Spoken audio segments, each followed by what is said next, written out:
making music, I like touring, but I could do without the celebrity side of things and interviews and personality profiles and people probing into my own life about whatever they think they need to know or think they know about me, to the whole music as fashion thing I've tried to stay away from.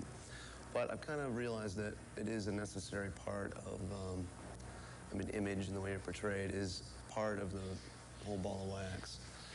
And I think we as a band, it's a new band now, are more confident with it and feel the desire to have fun with it and play with it a little bit more.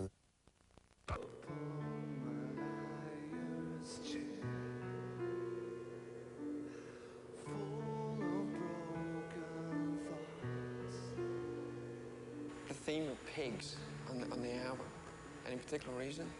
That was chance more than anything. I mean, people say because I was in the Tate house that, you know, it was a reference to that, which it wasn't consciously a reference to the murders that took place there, as that wasn't the reason that I was in that house. But again, it's hard for me to try to say that and people believe that it wasn't a publicity stunt of some sort.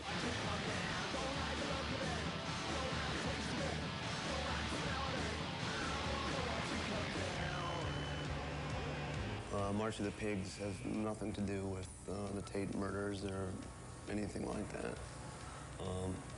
I'm not going to tell you what it is about, but it's not about that. The name of the studio being Pig, that was a definite bad taste kind of joke about being there, because it was written on the front door at one time. I'll admit to that, but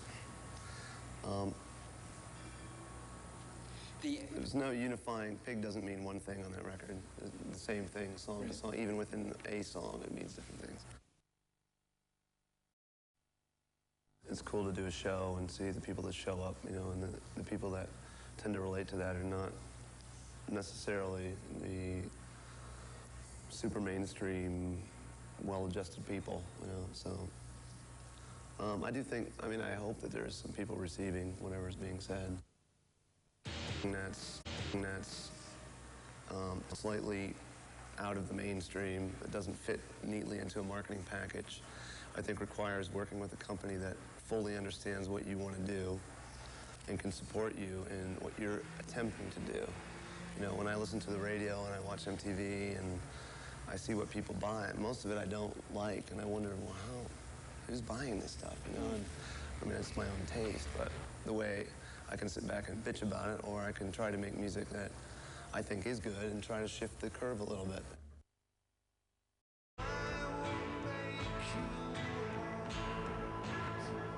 And the idea for this record, Downward Spiral, came about about the end of '91 when we got done touring, finished the first Lollapalooza, and we went to Europe.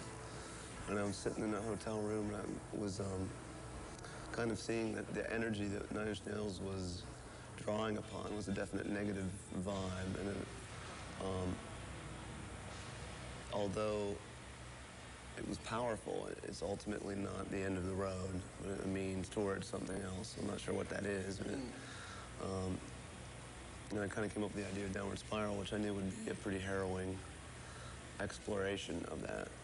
So this record was focusing on those certain things that were bothering me, that I felt needed explored, which is not to say that everything in my life is totally terrible and negative, but it was a record about a certain set of things, and that's what I wanted to explore.